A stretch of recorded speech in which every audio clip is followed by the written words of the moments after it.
আল্লাহর নবী বললেন, খাদিজা তুমি যদি হাত ধো আর আমি নবী যদি ঝুঁকে তোমার কথার উপরে ভিত্তি করে আমিন বলে দেই, ও খাদিজা আমার নবুয়তের দপ্তর থেকে নবুয়তি কাটা যেতে পারে। মা খাদিজাতুল কুবরা রাদিয়াল্লাহু তাআলা ডাক দিয়ে বললেন, ইয়া রাসূলুল্লাহ, ইয়া হাবিবাল্লাহ, আপনি কি ভাবলেন নবী গো? আপনি যখন হেরা গুহার মধ্যে ধ্যানে মগ্ন থাকতেন গো নবী, যেই হেরা গুহাটা প্রায় 2.5 মাইল উপরে, 2.5 মাইল উপরে হেরা গুহা, যেই হেরা গুহাটাতে ভিতরে আমার নবীর জন্য মা খাদিজাতুল কুবরা একটানা 6 মাস 2 বার, দিনে 2 বার করে খাবার বিশ্ব নবীর জন্য নিয়ে যেতেন। জোরে কোন সুবহানাল্লাহ। এখন তো সুফটে ওঠার জন্য সুন্দর করে সিঁড়ির মতো সাজিয়ে দেওয়া হয়েছে, ওই সময় সাজিয়ে দেওয়া হয় নাই, ওই সময় সিঁড়ি ছিল না। মা খাদিজাতুল কুবরা বিশ্ব নবীর জন্য দিনে 2 বেলা খাবার নিয়ে যেতেন। ও নবী, আপনি কি ভাবলেন আপনার নবীয়তির দপ্তর থেকে আপনার নাম কাটা যাবে, এই জন্য আপনি এই কথা বললেন?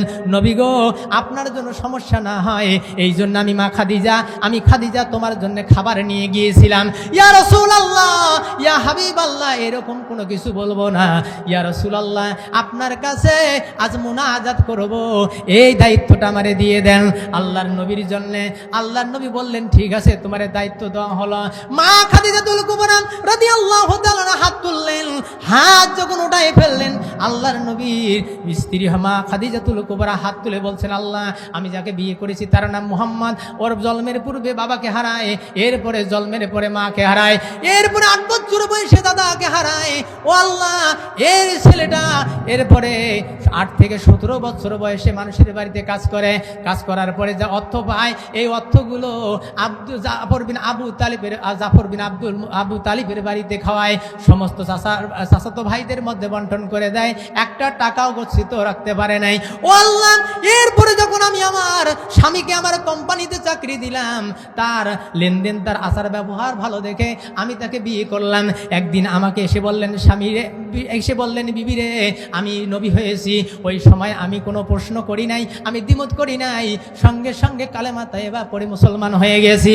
ও আমার আল্লাহ, আজকে স্বামীকে নিয়ে তোমার দরবার হাত তুলেছি। আমি মক্কা এবং মদিনার মধ্যে 2 নম্বর ধনী ছিলাম। ওগো আমার আল্লাহ, আজকে আমার স্বামী বাহির থেকে এসে আমার কাছে খাবার চেয়েছে, আমি খাদিজা তারে খাবার দিতে পারি নাই। আমি কোনোদিনও ভাবি নাই আমার কাছে আমার স্বামী খাবার চাবে, আমি খাবার দিতে পারবো না। ওগো আমার আল্লাহ, আমি আজকে তোমার দরবার হাত তুলেছি। ওগো আমার আল্লাহ, যে পরনের মধ্যে যে কাপড় পরেছি, আমি এমন একজন ধনট্টবান মহিলা ছিলাম। মক্কা এবং মদিনার মধ্যে একজন ধনট্টবান ব্যক্তি। আমি প্রত্যেক দিন দামি খাবার খেতাম, দামি পোশাক পরতাম। আজকে এমন একটা পোশাক গায়ের মধ্যে পরে রয়েছে, যে পোশাকের মধ্যে বেশ কয়টা তালি দেওয়া রয়েছে। আল্লাহ, ও আমার আল্লাহ, আমার নবী একদিন আমাকে এসে বলছে, আমার টাকা লাগবে, পয়সা লাগবে, ধন লাগবে।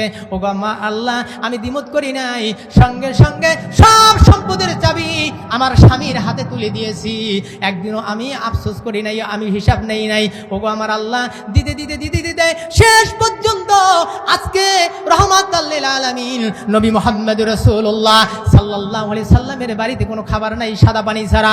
ও গো আমার আল্লাহ, আমি খাদিজা কোনোদিন কোনো কিছু চাই নাই, আজকে তোমার দরবারে একটা জিনিস চাই। ও গো আমার আল্লাহ, আমার স্বামীকে আমি বড় ভালোবাসি, আমার স্বামী যদি আমার কাছে না থাকে, আমি বৃদ্ধ মহিলা, আমার নবীর চাইতে আমার 15 বছরের বয়স বেশি, আমার নবী যদি দুনিয়া থেকে বিদায় নিয়ে চলে যায়, আমি বিধবা, আমি বয়স্ক মহিলা, কেমন করে দিন অতিবাহিত করব? ও আমার আল্লাহ, আমি আমার স্বামীকে আমার জীবনের চাইতে বড় ভালোবাসি। ও গো আমার আল্লাহ, আমার নবীকে যদি তুমি তুলে নাও, তার আগে আমাকে এখানে আল্লাহ তুমি তুলে নাও।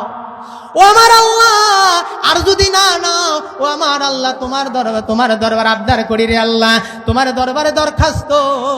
ও আমার আল্লাহ, আমি তোমার কাছে কোনো কিছু চাই নাই, একটা জিনিস চাই, আমার সমস্ত সম্পদের বিনিময় আমার নবীর জীবন ভিক্ষা চাই। পহেজগার যদি বউ হয়, দোয়া কবুল হয় না হয়? জোরে কোন হয় কি হয় না? আল্লাহর নবীর দরবারে আল্লাহর কাছে বলছেন, আল্লাহ, সমস্ত সম্পদের বিনিময়ে আল্লাহ আমি আমার স্বামীর জীবন ভিক্ষা চাই।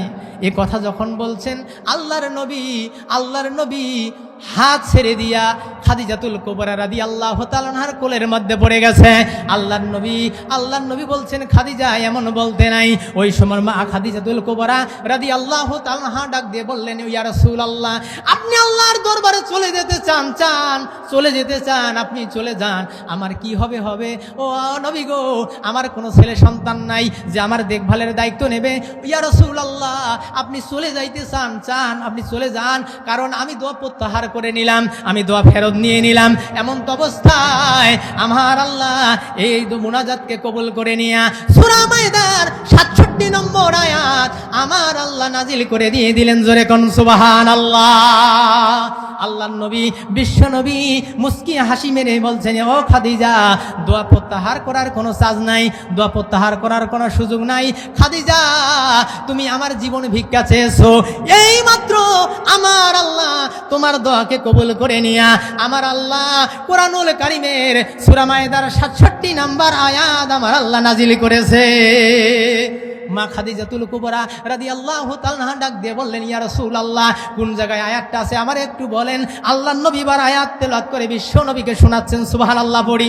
আল্লাহর নবীকে শোনাচ্ছেন, বিশ্ব নবী শোনাচ্ছেন, ইয়া আইয়ুহার রাসূল বাল্লিগ মা উনজিলা ইলাইকা মির রাব্বিকা ওয়া ইন লাম তাফআল ফামা বাল্লাগতা রিসালাতাহু ওয়াল্লাহু ইয়াসিমুকা মিনান নাস।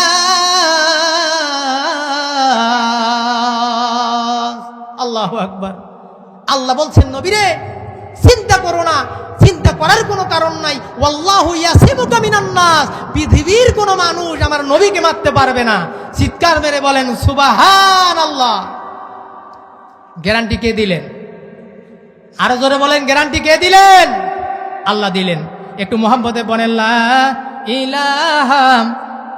মহিলা মা বোনদের জায়গা হচ্ছে না, মা একটু চাপাচাপি করে বসেন, এক মা আর এক মাকে জায়গা করে দেন। লা ইলাহা লা ইলাহা ইল্লাল্লাহ, লা ইলাহা ইল্লাল্লাহ, লা ইলাহা ইল্লাল্লাহু মুহাম্মাদুর রাসূলুল্লাহ সাল্লাল্লাহু আলাইহি ওয়াসাল্লাম।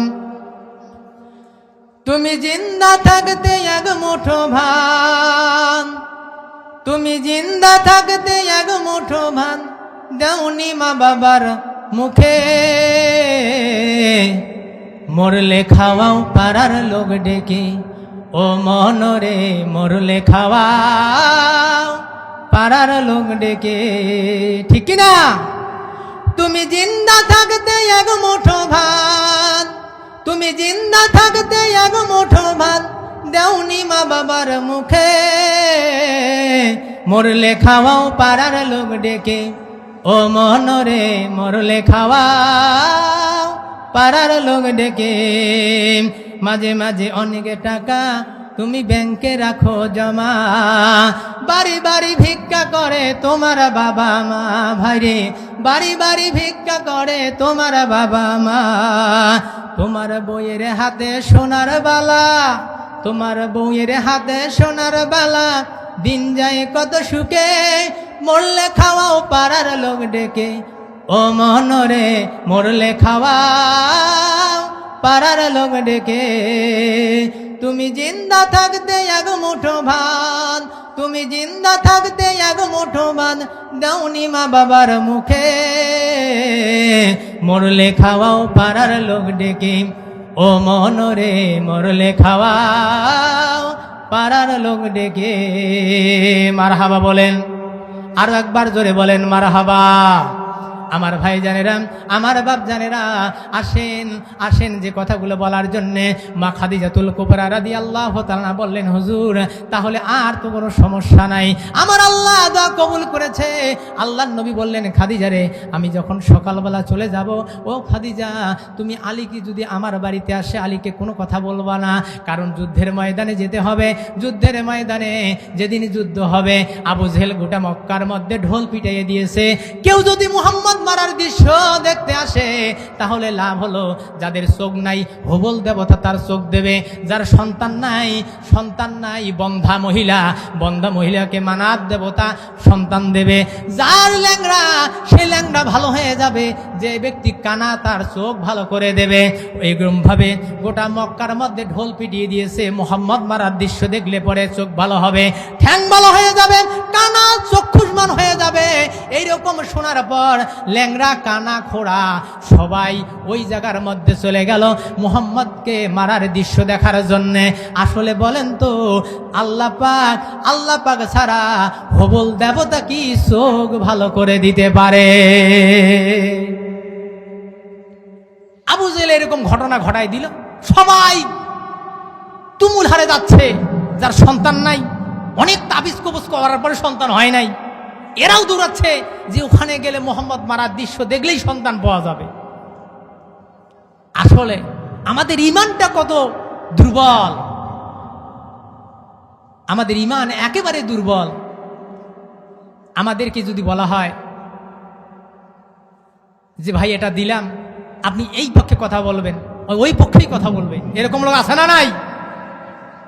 রাসূল সাল্লাল্লাহু আলাইহি সাল্লামের কাছে মাত্র 2 দিন আগে কলেমা পড়ে একজন মুসলমান, সুবহানাল্লাহ পড়েন। কলেমা পড়ার বয়স কত? আরো জোরে, আরো জোরে। আমাদের বয়স কারো 60, 70, 90, 95 মরার যাওয়ার পথে। কলেমার মর্ম আমরা বুঝি না, অথচ 2 দিন কলেমা পড়ার বয়স। একটু শুনলে ভালো লাগবে। আল্লাহ রাসূল সাল্লাল্লাহু আলাইহি সাল্লাম মক্কা থেকে আবু কুবাইস পাহাড়ের পাশে আল্লাহর নবী গেলেন।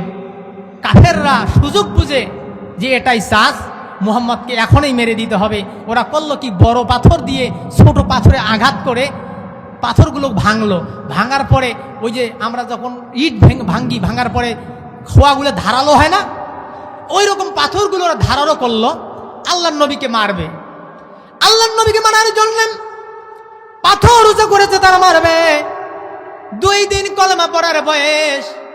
এই দৃশ্য দেখার পর দ্রুত গতিতে রাসূলুল্লাহ সাল্লাল্লাহু আলাইহি সাল্লামের কাছে ছুটে চলে গেল আবু হালা গিয়ে বললেন, ইয়া রাসূলুল্লাহ, আপনি চিন্তা করবেন না, মন খারাপ করবেন না, আমার জীবন যতক্ষণ আছে ওগো নবী গো, আপনার গায়ে একটা পাথরের কোনাও লাগতে দেব না। জীবন যতক্ষণ আছে একটা পাথরের কণাও আপনার শরীরে লাগবে না। সুবহানাল্লাহ পড়েন। এমন তো অবস্থায় কাফের বেঈমানে বলেন পাথর মারা যখন শুরু করে দিয়ে দিলেন, সাহাবী কল্লোকে বিশ্ব নবীকে জড়িয়ে ধরলেন। বিশ্ব নবীকে পাথরের আঘাত খেতে দেবে না। এমন সময় নবীজিকে এমনভাবে জাবড়িয়ে ধরেছেন, কাফের বেঈমানেরা পাথর মারা শুরু করলেন। পাথর মারতে মারতে একটা পাথর এসে আবু হালার ঠিক মাথার মাঝখানে কপাল বরাবর লেগে গেল। কপাল বরাবর লাগার সাথে সাথে আবু হালার কপালের ভিতরে সুচকা পাথর ঢুকে পড়ল।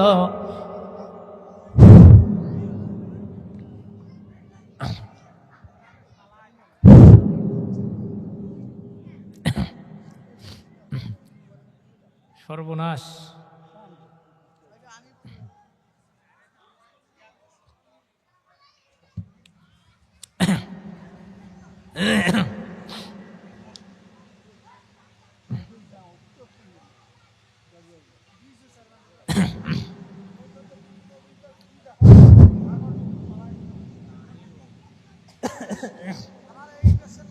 লা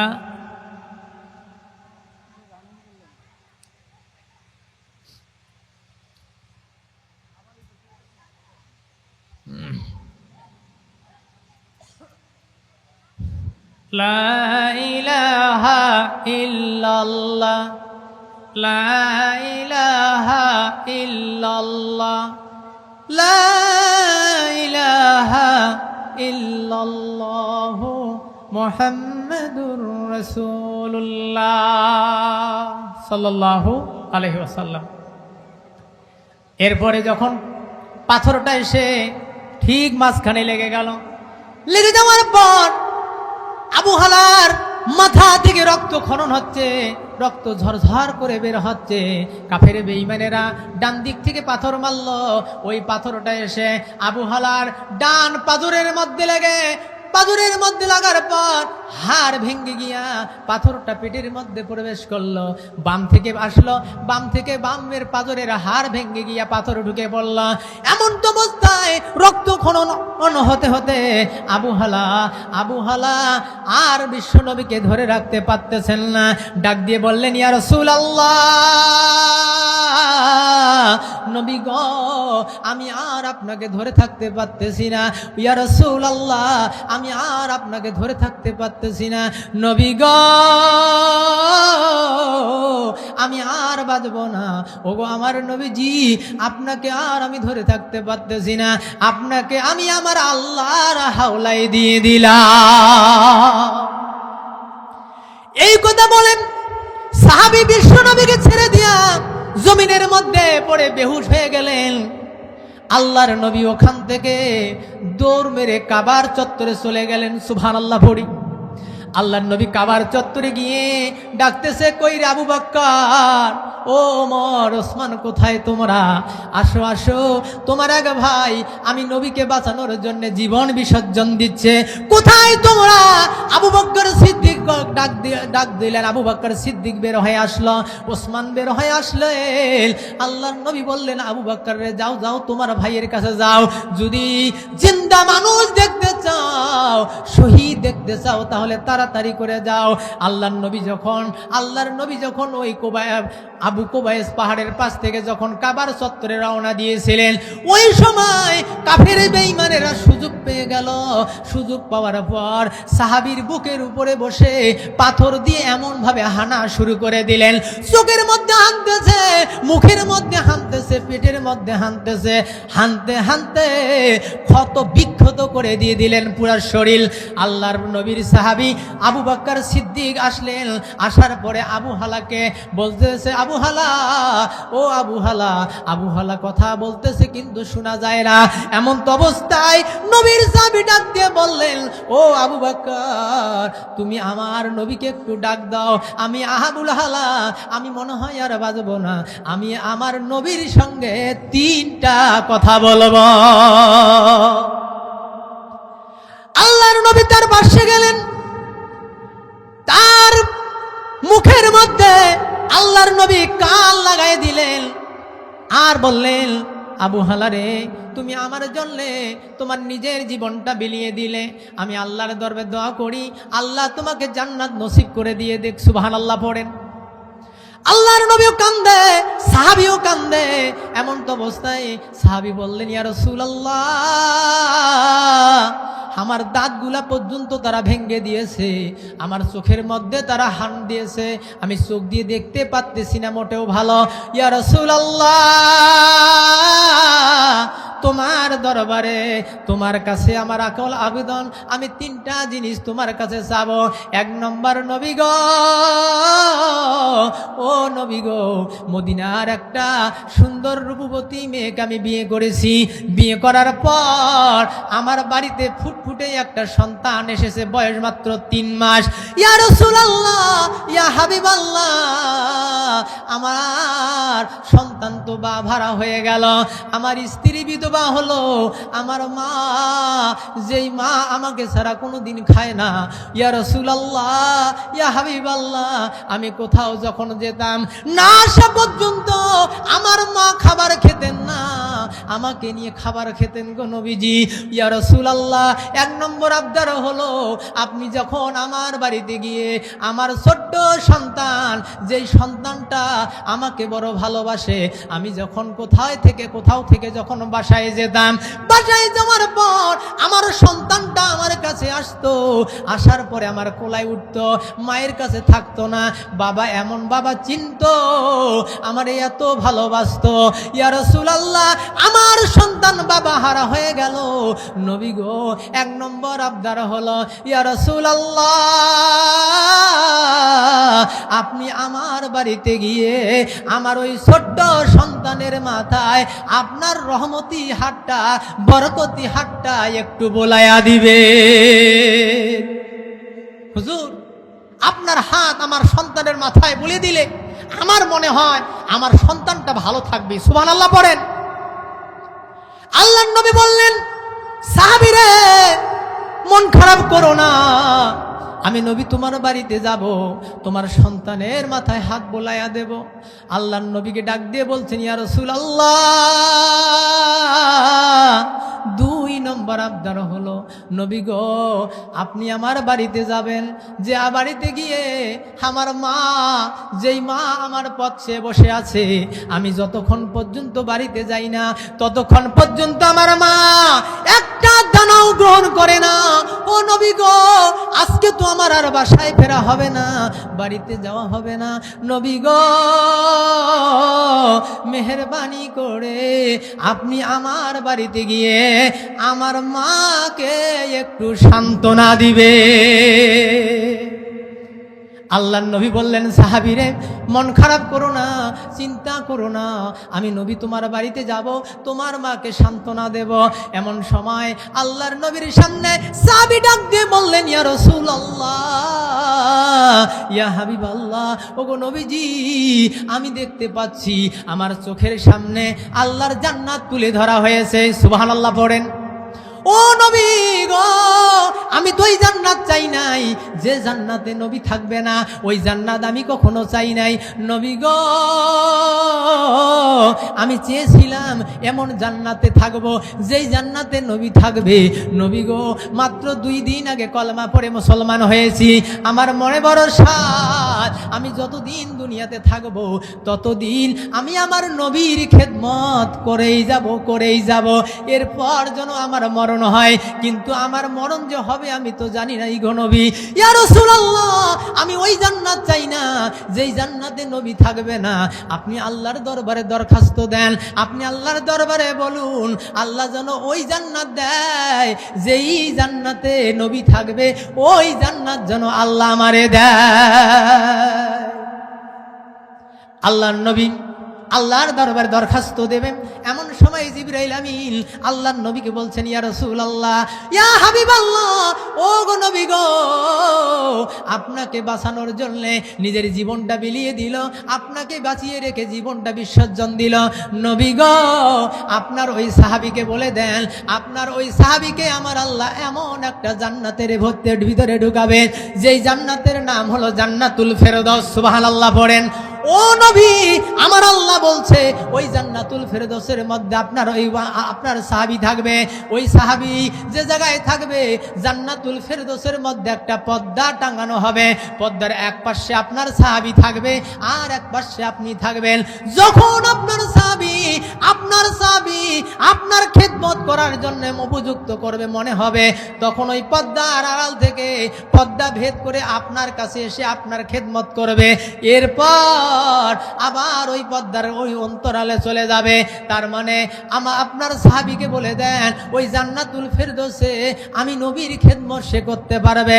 আল্লাহর নবীর কথা শুনে সাহাবী এবার মুস্কি হাসি দেওয়া শুরু করলেন। আল্লাহর নবীকে ডাক দিয়া বললেন, নবী গো, আমার 3 নম্বর ওসিয়ত হলো, ওগো নবীজি, আমার মা নাই, আমার মা আছে, আমার বাবা নাই, আমি তো চলে যাচ্ছি, আমার সন্তান, আমার বাবারা, আমার স্ত্রী বিধবা। নবী গো, আমার পরিবারটা আপনি দেখে রাখবে। সুবহানাল্লাহ। তাহলে 2 দিন, মাত্র 2 দিন আগে কলেমা পড়ে মুসলমান হলো, তার ইমানটা কি আর আমাদের ইমানের আজকের অবস্থা কি? অতএব আসেন আল্লাহর নবী বিশ্ব নবী জনাবি মুহাম্মদুর রাসূলুল্লাহ সাল্লাল্লাহু আলাইহি সাল্লাম আমাদের জন্য দিন প্রচার করতে গিয়ে কত কষ্ট করলেন। শুধু তাই নয়, নবীর মেয়ে জয়নব যিনি ইসলাম কবুল করার অপরাধে আল্লাহর নবী বিশ্ব নবী মুহাম্মদুর রাসূলুল্লাহ কথায় কথা বাঁধতেছে। আল্লাহর নবী হিজরত করার পূর্ব মুহূর্তের ঘটনা। বিশ্ব নবী হিজরত করার জন্য যাওয়ার পূর্বে আল্লাহর নবীর মন টানচান করতেছে। আল্লাহর নবী চলে গেলেন জয়নবের বাড়িতে গিয়ে দরজায় দাঁড়িয়ে আল্লাহর নবী মা ডাকতেছেন, ও মা জয়নব, আমি তোর ইতিম বাবা মুহাম্মদ এসেছি, মা দরজাটা খুলে দে। হযরত জয়নব দরজা খুলে দিলেন। আল্লাহর নবী বললেন, মা জয়নব তুমি কেমন আছো মা? জয়নব বললেন, বাবা আলহামদুলিল্লাহ আমি ভালো আছি, সুবহানাল্লাহ পড়ি। আল্লাহর নবী বললেন, জয়নব রে, আমি নবী দেখতেছি তোমার চোখের কোণায় কালো দাগ পড়েছে, গালের মধ্যে মাইরের আঘাত। ও জয়নব তুমি মনে হয় ভালো নয়। ওই সময় জয়নব বললেন, ও আমার আব্বা, ওগো নবীজি আপনি চিন্তা করবেন না, কারণ আমি যে নবীর মেয়ে, এই জন্যে এই অবস্থা। মা জয়নব যখন বিশ্ব নবীর কাছাকাছি চলে আসলেন, জয়নব যখন বিশ্ব নবীর কাছে আসলেন, আল্লাহর নবী জয়নবের হাতটা ধরলেন। ধরার পরে বললেন, জয়নব দেখতেছি তোমার হাতে মাইরের আঘাত। এমন তো অবস্থায় জয়নব বলছেন, আব্বা ও আমার বাবা, আমাকে প্রতিদিন তারা মারে, আমাকে অনাহারে রাখে, প্রতিদিন নির্যাতন করে। আপনি যদি কোনো মেয়ের বাড়িতে যান, মেয়ের বাড়িতে যেয়ে যদি শোনেন আপনার মেয়েকে প্রত্যেক দিন এভাবে মারধর করা হয়, এমন কোন বাবা আছে যেই মেয়ের বাড়ি থেকে মেয়েকে না নিয়ে বাড়িতে আসে? আল্লাহর নবী বললেন, জয়নব রে, ও জয়নব, ও জয়নব চিন্তা করো না, কারণ এর প্রতিফল আল্লাহ দান করবে। এমন তো অবস্থায় বিশ্বনবী মনে মনে কাঁদতে কাঁদতে মনে হয় ফেটে যাচ্ছে, কিন্তু মুখ ফুটে বিশ্বনবী কান্দেন না। আল্লাহর নবী জয়নবের বাড়ি থেকে যখন বাড়িতে চলে গেল, বাড়িতে যাওয়ার পর আল্লাহর নবী জয়নবের বাড়ি থেকে বের হয়ে কিছু দূর যাওয়ার পরে হাউমাউ করে কান্নায় ভেঙে পড়লেন। আল্লাহর নবী কাঁদতেছে, কাঁদতে কাঁদতে তিনি বাড়িতে চলে গেলেন। প্রায় আল্লাহর নবী 3 দিনের মধ্যে হিজরতের ডাক হয়ে গেল। আল্লাহর নবী যখন হিজরত করে চলে গেলেন মদিনায়, আবু জেহেল দৌড় মেরে চলে গেলেন আবুল হাবের বাড়িতে। আবুল হাবকেই বললেন, ভাই রে খবর কি জানো? মুহাম্মদ পালিয়েছে। ও আবুল হাব, এখন একটাই সুযোগ, আমরা যদি মুহাম্মদের মেয়েকে মারধর করি তাহলে আমরা মুহাম্মদকে পাবো না, কিন্তু মুহাম্মদের মেয়েকে মারলে আমাদের 16 আনা পূর্ণ হয়ে যাবে। তারা একতাবদ্ধ হয়ে গোল টেবিল বৈঠক করে। আবুল হাব আবু জেহেল একটা পরামর্শ করে উতাইবাকে ডাক দিয়ে বল, উতাইবা তোর বউকে ঘর থেকে বের করে আন। ঘর থেকে বের করে আনা হলো। আনার পরে চাবুক দিয়ে মারতে শুরু করলেন। জয়নব ডাক দিয়ে বলতেছেন, তোমরা কেন আমার এভাবে মারতেছ? আমি কি অপরাধ করেছি? কেন তোমরা মারতেছ? আমার কি অপরাধ? আমাকে এভাবে তোমরা মেরো না। আমাকে একটা কাজ করো, তোমরা একেবারে আমাকে শেষ করে দাও, এভাবে আমারে নির্যাতন করো না। অতএব তোমরা আমাকে এভাবে মারো না, কারণ তোমার বংশের সন্তান আমার পেটে 6 মাসের একটা সন্তান আছে। এই সন্তানটা প্রসব হয়ে গেলে তোমাদের সন্তান তোমাকে দিয়ে আমি মদিনায় চলে যাব আমার বাবার কাছে। ওই সময় আবুল আব বলতেছেন, না এই সন্তান নেওয়া যাবে না, এই সন্তান আমরা নেব না। এই সন্তান যদি ভূমিষ্ঠ হয়ে যায় মুহাম্মদের অনুসরণ করবে, এই সন্তান আমরা চাই না।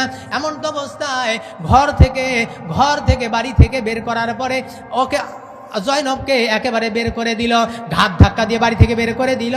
জয়নব আল্লাহর দরবারে ডুকরে ডুকরে কান্না শুরু করে দিলেন, ও আমার আল্লাহ, আমি হলাম সেই জয়নব। ও আল্লাহ, আমি হলাম সেই জয়নব, তোমার বন্ধু, মুহাম্মাদের মেয়ে, আমি হলাম সেই জয়নব। ওগো আমার আল্লাহ, আমি 6 মাসের সন্তান নিয়ে কোথায় যাব? ও আমার আল্লাহ, আমি আমার বাবার কাছে কেমনে যাব? আমি কেমন করে এই সন্তান নিয়ে আজকে এই পথটা অতিবাহিত করব? কেমন করে চলব? কান্না ভেঙে পড়লেন, চোখের পানি নাকের ডগার মধ্যে আসার সঙ্গে সঙ্গে আমার আল্লাহ জয়নবের দোয়া আমার আল্লাহ কবুল করে নিয়া একটা উট আমার আল্লাহ